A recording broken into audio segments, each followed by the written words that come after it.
Are gearboxes the drivetrains we're going to see in the future on mountain bikes? Today we take a deep dive to explore that subject.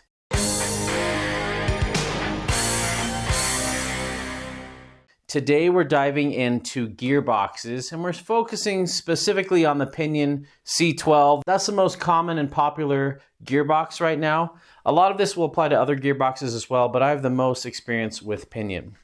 A lot of people think gearboxes are the future of mountain bike drivetrains. I think in some cases it really could be, and in some ways they are not, at least how they're currently configured.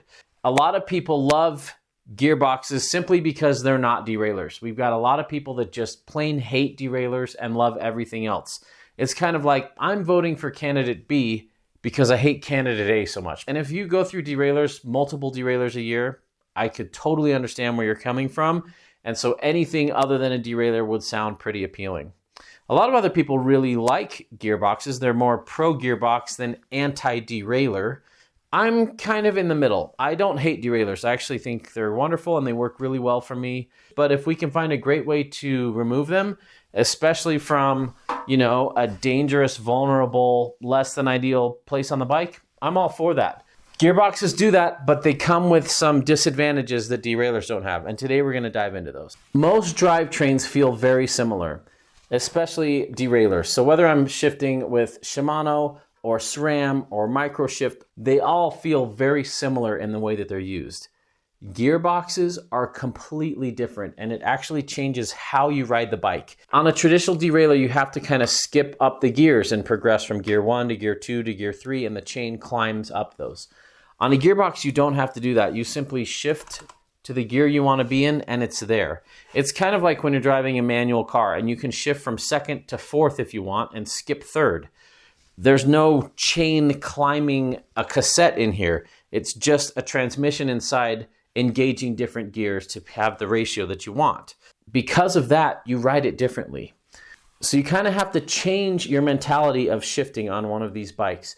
And in some ways, the things you can do on a derailleur don't work quite as well on this. And I'll talk about that a little bit more in a bit. So I'm going to try and cover all the pros and cons, in my opinion, about the gearbox.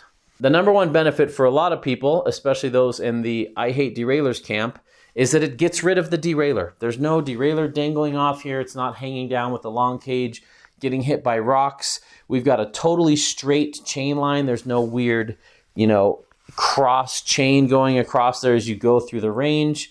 You can run a belt drive or a chain. You could run either one. You got a lot of options there. But yeah, for most people, getting the derailleur off of the back where it's in the rocks is the number one reason they want a gearbox. Another huge benefit of Pinion gearboxes is they redistribute the weight of your drivetrain. Instead of the majority of your weight being in the rear end, near the axle, it redistributes that weight evenly between the wheels and at the lowest point possible.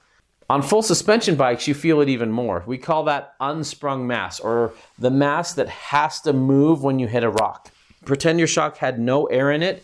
Just the weight of the swing arm and the derailleur and the cassette on there has to be overcome by the bump for the suspension to do its job. So the more weight you have on the moving parts of the bike, the worse your suspension works. So companies like Z-Road have adopted gearboxes to get that unsprung weight off of there and put it in the center of the bike. So now the suspension moves a little bit more freely. And you can feel that. I feel that less unsprung mass really makes the suspension feel a little bit more sensitive and a little bit more agile. Now on hardtails, it's less important, but you still do feel the difference. Having the weight in the very back, you feel it when you lift the rear end up things. And so even though it's more weight, I do like where it's centered on the gearbox. So that's a huge plus. Another big feature of gearboxes is that the chain's not moving. The chain just stays in line, or belt in this case. It stays in a perfect line, and it's not climbing up and down gears. It stays in one spot. That means straight chain line. You could theoretically have stronger wheels if you had a hub that was designed more like this, like a single speed hub with wider flanges. And so the gears inside are meshing and engaging and disconnecting inside of here instead of the chain doing all of that. And I think that's a benefit. It doesn't put side load on the chain, and the chains will last a lot longer. And if you hate chains, you got a belt drive option as well. But basically this or a roll-off are your only options for gears on a belt drive. Another huge advantage of the Pinion C12 is the gear range from the lowest to the highest gear. It's a 600% ratio. The best we're getting with derailleurs right now is 520% range. So this has even more range with the same number of 12 gears. You can go between 3 miles an hour and 35 miles an hour with this gearbox, which you can't quite do with the derailleur. So that range is a huge plus. Now what that means is the gap between each gear is bigger. So on flat riding, where you're just cruising along, you need just a little bit harder gear. On a 12 speed, you can just click it. On a derailleur setup, and it's just a little bit harder, a couple extra teeth. On the pinion, when you shift, there's a noticeable gap between each gear. I think it's a 17 or 18% gap between each one. So you feel that. For riding like road riding, where you're just crushing out miles and there's a slight incline and you need just a little bit easier or harder gear to fix your cadence, I find the spacing of regular cassettes is more friendly to that. The spacing of this is in 17 to 18% change. And so it's not like this minute little difference. A lot of people have strong opinions on gearboxes that haven't ridden them yet, and that's okay. But the biggest feel is how this shift gears. When you shift a bike with a derailleur, you can hear that chain go cha-chink, cha-chink, and you feel it. And you can kind of feel that transition as the gear shifts. With the gearbox, it doesn't feel the same. It doesn't feel like you're going from one gear that slides into another. It almost feels like you're shifting a car, a manual car without a clutch, and you're just timing the shifts at the right point. It just feels like you shift and then you notice that distance. So that shifting feel of just like putting it in the gear you want to be and going changes your brain and how you ride. I've been riding derailleurs for over 25 years. And when you see a hill climbing, you kind of slowly row up the gears as you get close to it so that you're in the right gear to get up it. Since this doesn't feel like rowing through the gears and clicking one gear to the next, to the next, to the next, I had a tendency to just try to guess the perfect gear I needed to be in and shift 3 at once and then be in there. Now that changes your cadence. On a derailleur, you're going and then you slowly get to the right gear. On this, you're going at a certain RPM, then you shift, and then it's noticeably different on that shift. As you practice it and get used to it, that'll kind of go away, but it is a different feeling how you're not just stepping down from gear to gear to gear. You can just jump straight to that, and your cadence changes immediately. So traditional derailleurs kind of feel like they ramp you up to the right gear, and you can kind of feel where you're getting to, where with this, at least with the 50 miles I put on this, it took some getting used to know which gear to be in. That would all change if we all grew up riding gearboxes and then switched to derailleurs. We think derailleurs were weird because we're so used to gearboxes, but there is a noticeable difference there. So on a derailleur, I'll keep putting pretty good power on the pedals while I'm shifting and keep a pretty smooth, consistent power delivery all the way up the hill. It was harder for me to do that on the pinion because A, the gaps are bigger, and so your cadence changes enough. And B, it doesn't like to shift like sequentially as well as a derailleur does. Sure, you can do it, but you have to let up a little bit more on the drivetrain than you do on a derailleur. I found myself having more kind of bursts of power as I was shifting instead of on the derailleur where I could kind of keep a smooth power delivery all the way through. I wasn't quite able to do that on the gearbox. Now we're talking kind of like high performance riding, like an XC race. So if I want 3 gears harder, I'm just going to shift straight to 3 gears instead of shift 1 gear, wait 10 seconds, shift another gear, wait 10 seconds. I'm just going to be in the gear that I want to be. That's kind of how I approach pinion, is shift to the gear you want to be in and put the power down instead of like this smooth shifting in and out of gears. It's a little bit clunkier, a little bit, it binds up a little bit more. And that 17% gap between each tooth changes your cadence enough that the shift is kind of a moment. It's not an imperceptible thing like you can get on a lot of derailleur setups. Going from one range of the cassette to the other is way faster on a pinion because it doesn't have to work through and take those steps one by one and just jump straight to the gear you want. I really like that feature. That's one of my favorite features of the pinion. So if I'm coming, bombing down a steep hill, and then I see a climb coming, if I'm good at knowing what gear to be in, I can just dump straight to them instead of a lot of people, you'll hear their derailleurs go as they like dump a thumb full of gears under power and try to get ready for that climb. That didn't happen on this. I just, boom, ready to go, and then it instantly goes. So I actually think that's a feature, and I like that about the pinion, but you have to rewire your brain how you're reading the trail and how you're knowing what gear to be in beforehand. And it takes some time to do that. We don't realize how much our brains have gotten used to derailleurs until we hop to something like this. Another benefit of a gearbox that we kind of talked about is you don't have to be pedaling to shift. You could just be sitting at a stoplight, shift into the gear you want to go, and go. That didn't come into play as much as I thought. I very rarely shift when I'm not pedaling. Some of that could be behavioral, that I've learned that you pedal when you're shifting. So new riders might really love that, or city commuters, or somebody renting a bike to just put it in the gear they want and go. People who aren't around bicycles very much. But if you're used to bicycles and you've been riding for a while, I don't see you doing that super often. When I took this bike out for the review, there weren't many times that I'd just like not be pedaling and then shift to a certain gear and then keep pedaling. It's cool that it can do that and that you can shift while pedaling backwards. There's no downsides to that. I just didn't find it to be a feature or as advantageous as I thought it might have been on paper. Another benefit is the claimed maintenance. Now, Pinion tells you you change the oil every 6,000 miles or every year. It's like a car, whichever is sooner. So you drain the oil out of here, refill it with oil, and it's ready to go again. Now, it does use cables, and it uses 2 cables, and those cables can still break or stretch or come out of adjustment. So a lot of people think the Pinion's just totally maintenance-free. You just do a little oil change every year and you're good. If you're riding these a lot, you are going to have to change the cables. And it looks like a pretty simple affair, but cables are still involved. And it takes 2 cables. One cable pulls it to the easier gears and one cable pulls it to the harder gears. Pinion estimates this will last 100,000 miles. That's a lifetime drivetrain. You and I will never pedal 100,000 miles in our lifetime. And so if those claims are true, this could be a lifelong investment where you could pass this on to your kids maybe and they could keep riding it. So those are claims, but seeing the guts and how it's built, I have no reason to disbelieve those claims. There's a lot of crazy stuff going on in here. There's cams and pawls and ratchets and gears that float and gears that are engaged and gears that disengage. There's a ton going on in here. There's some brilliant people behind the design of this, and the fact that they could pull this off and make it actually work in a bike and not weigh 10 pounds is pretty incredible.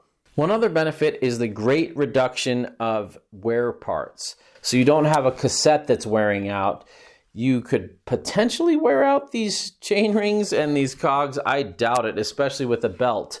But there are far fewer parts to replace as you put thousands and thousands and thousands of miles on your bike. So if you're putting on big miles, you might actually save some money by not running through a whole bunch of cassettes and expensive chains. So gearboxes have a lot of things going for them, but there are some downsides to a gearbox in my experience. The biggest downside is you need a frame that will accept one of these gearboxes. You can't just pop one on your existing frame.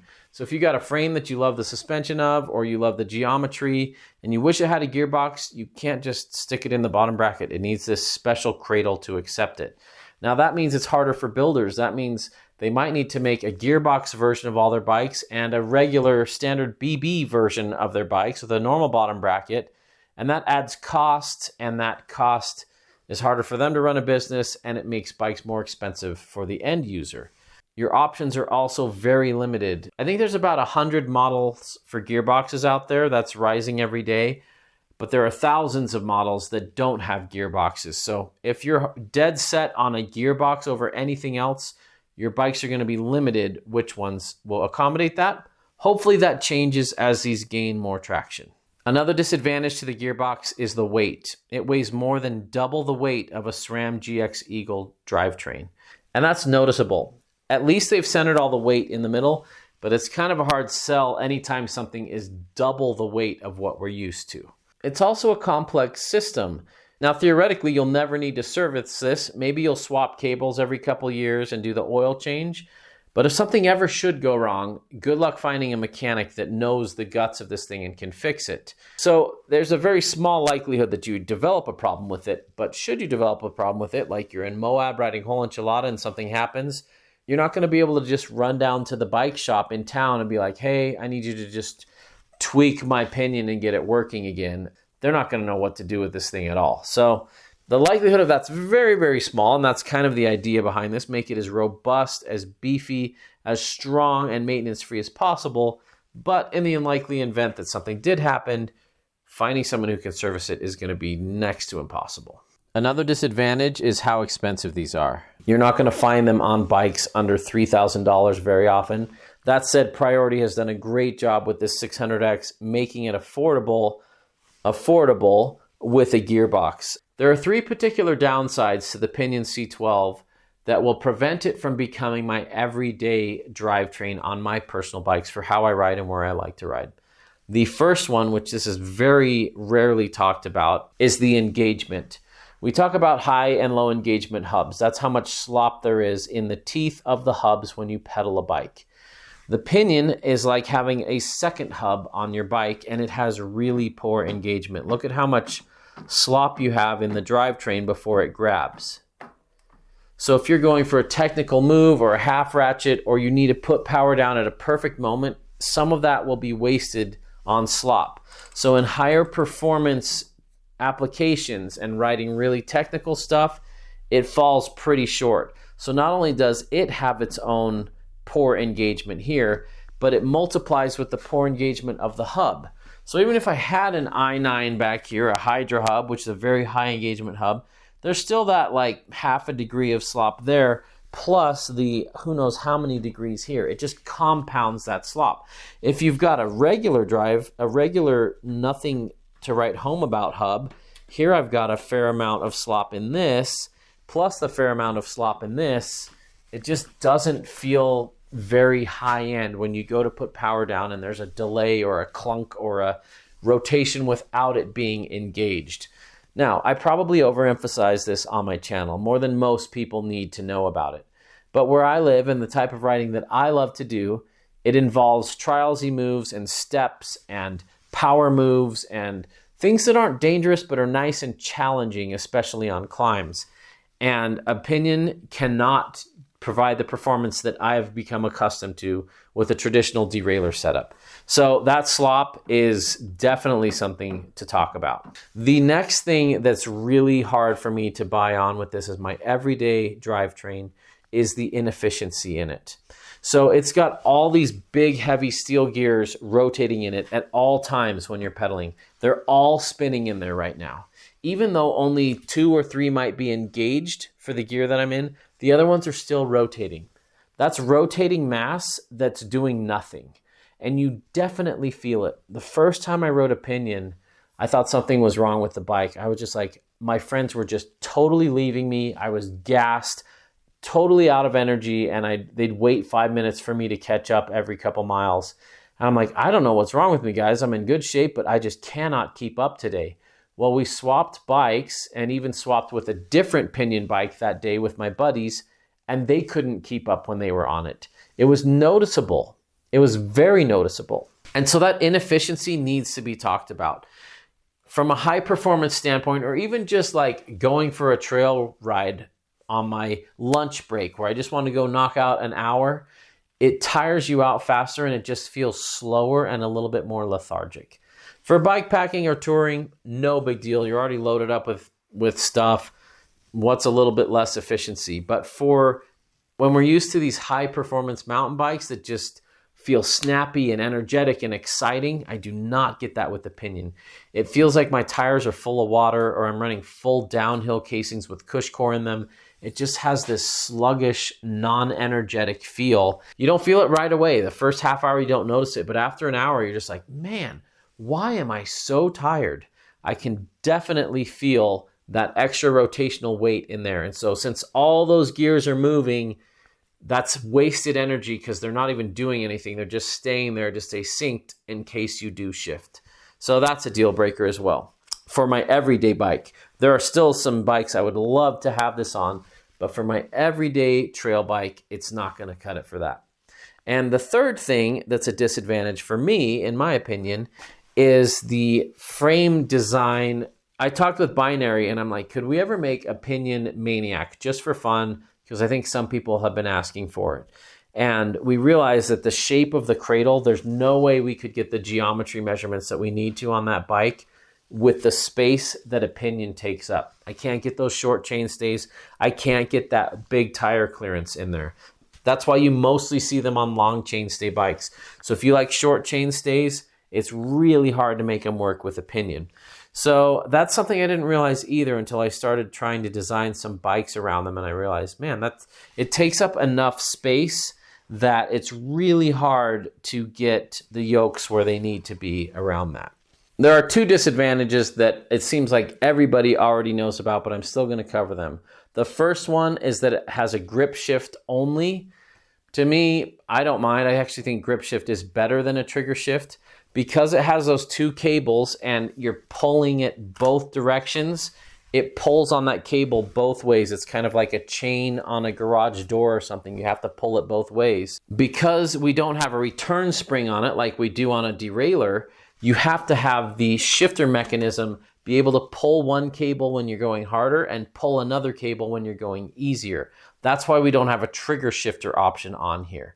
Now, I hear Pinion's working on potentially doing an electronic shifting version of that, which may be exactly what we need.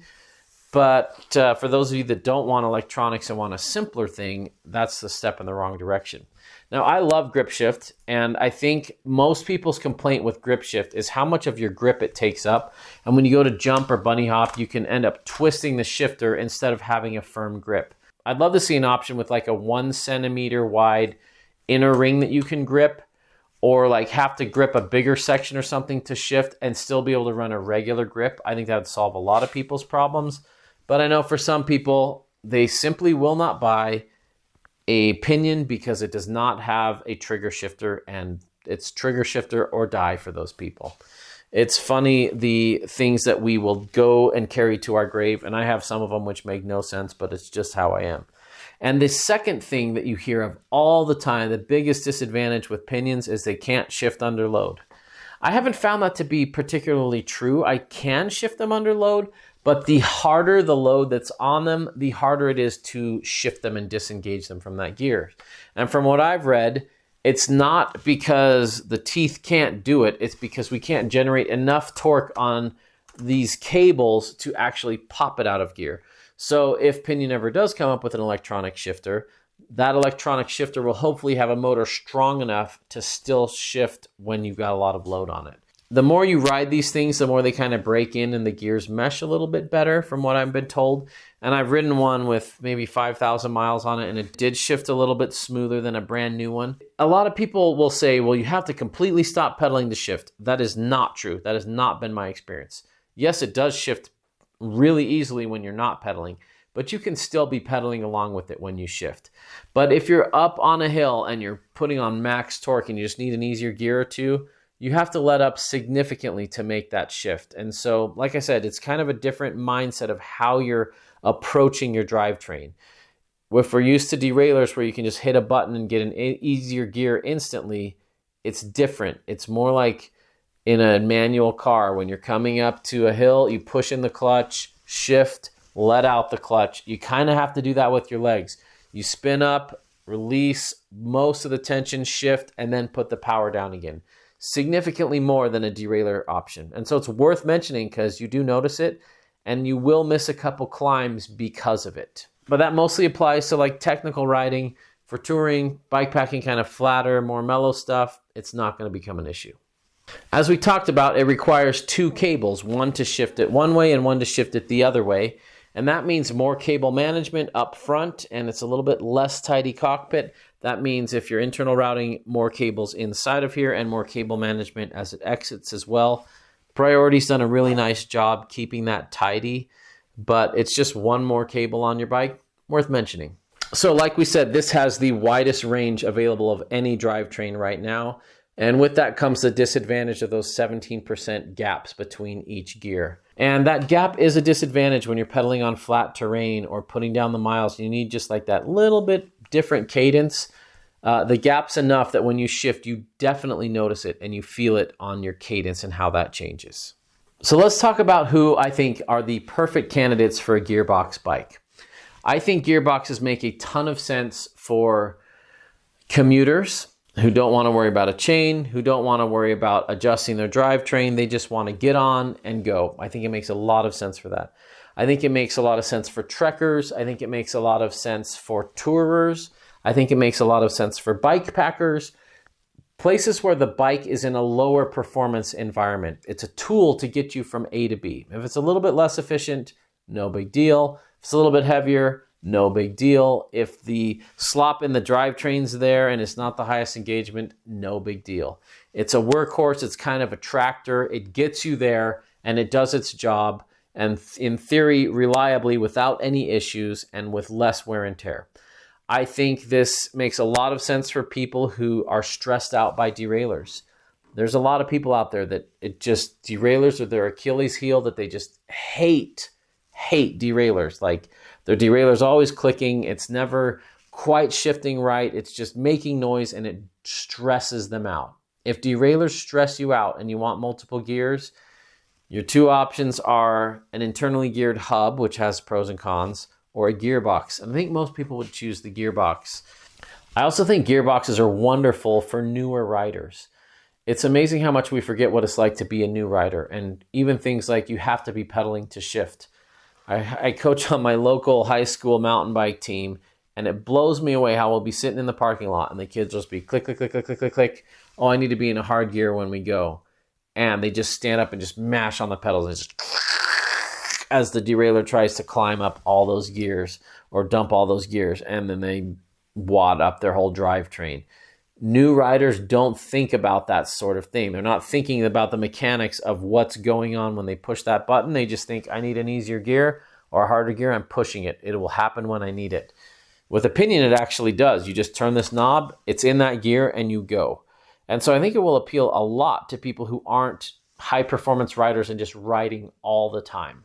I also think gearboxes are a great candidate for people who want a relatively maintenance-free riding experience. I haven't put thousands of miles on a gearbox, but I know people that have, and they claim they truly are maintenance-free. You just change that oil every year, and away you go. Check your belt, make sure it's not frayed anywhere. And I think that's going to appeal to a lot of people as well. And finally, I think gearboxes are ideal for people who want to support this platform and see it succeed and see it improve over time. If everybody's buying gearboxes and there's a lot of demand for these, we're going to see more engineers and more people in the industry investing in improving the gearbox. Gearboxes have been around for less than a decade, at least kind of like this. Derailleurs have been around for a century. And so it's not very fair to compare 10-year-old technology to, 90-year-old technology. Derailleurs have come a long way and made lots of incremental improvements to get to where we are today. They're really good today. Imagine how good gearboxes could be with 50, 60, 70 years of development behind them. They could be the future for that. So if you love gearboxes and you want to see them on more bikes, make sure your next bike you buy has a gearbox.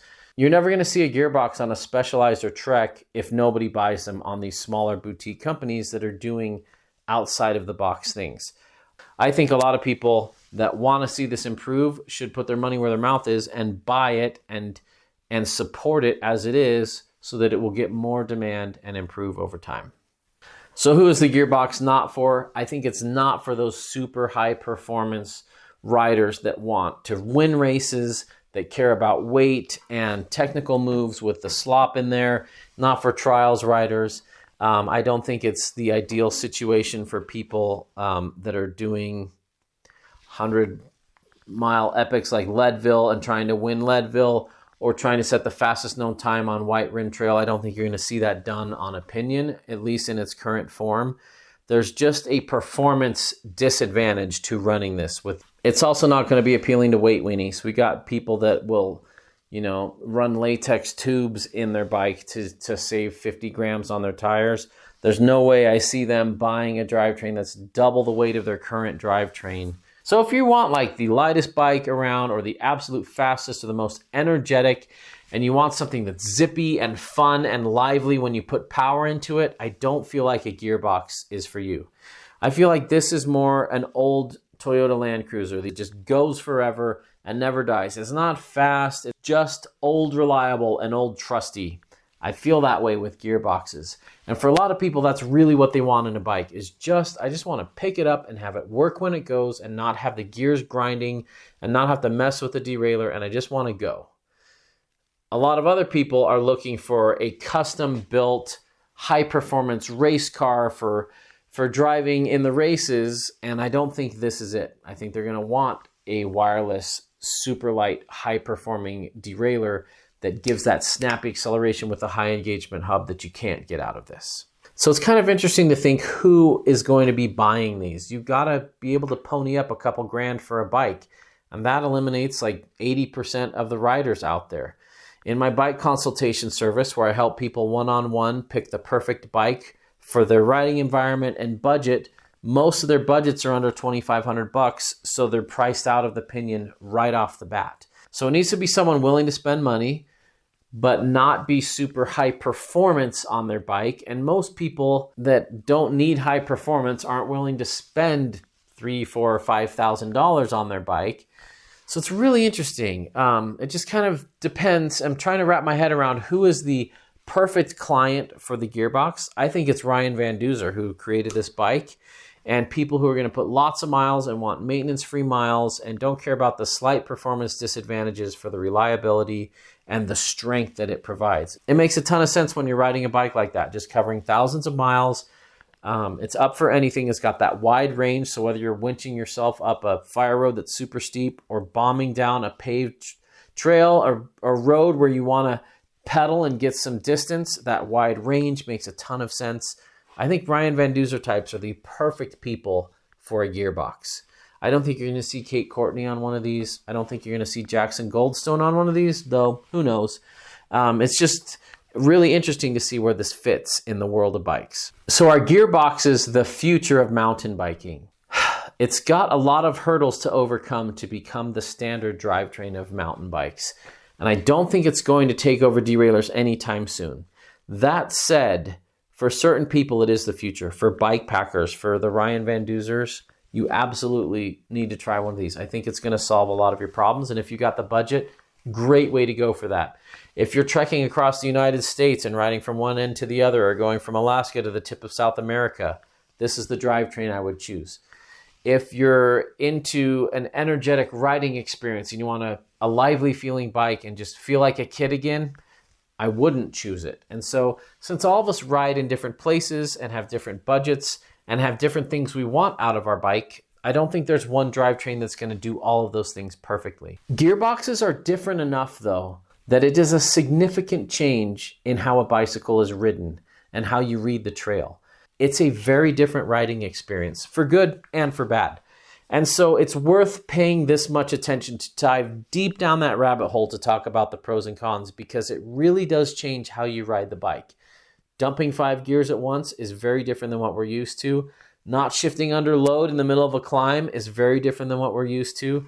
Not fine-tuning where I need just a little bit faster cadence, but I don't want a big jump. That's very different. It's a significant change, and bravo to the Gearbox people who are pushing this, because it is a very different way to change the way we ride these bikes.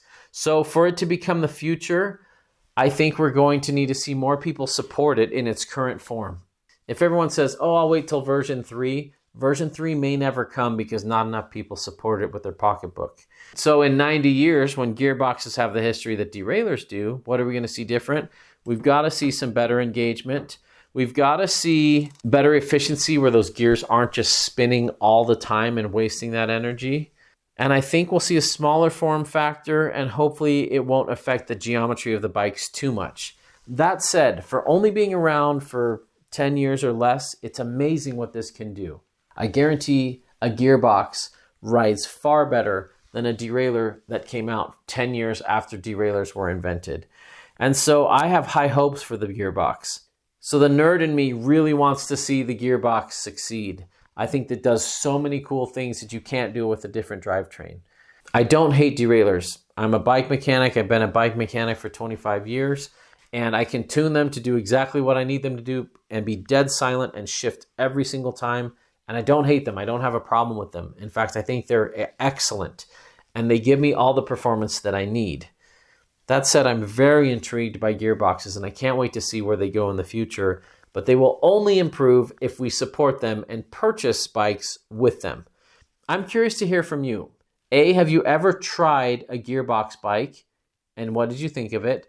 B, What points did I miss that you'd love to hear in the discussion below? And C, would you ever buy a gearbox for your next bike? Why or why not? I'd love to hear it. You guys have great discussion points. I love that you guys love nerding out with me on bikes and tech and stuff like this. It's why this channel exists, so we can explain why bikes feel the way that they do, and they're so exciting to ride when we do find the exciting ones. If you need bike consultation help and you want to pick my brain on the perfect bike for you, become a patron today. Thanks for watching and geeking out with me today, everybody. There's a party in the mountains, and you're invited.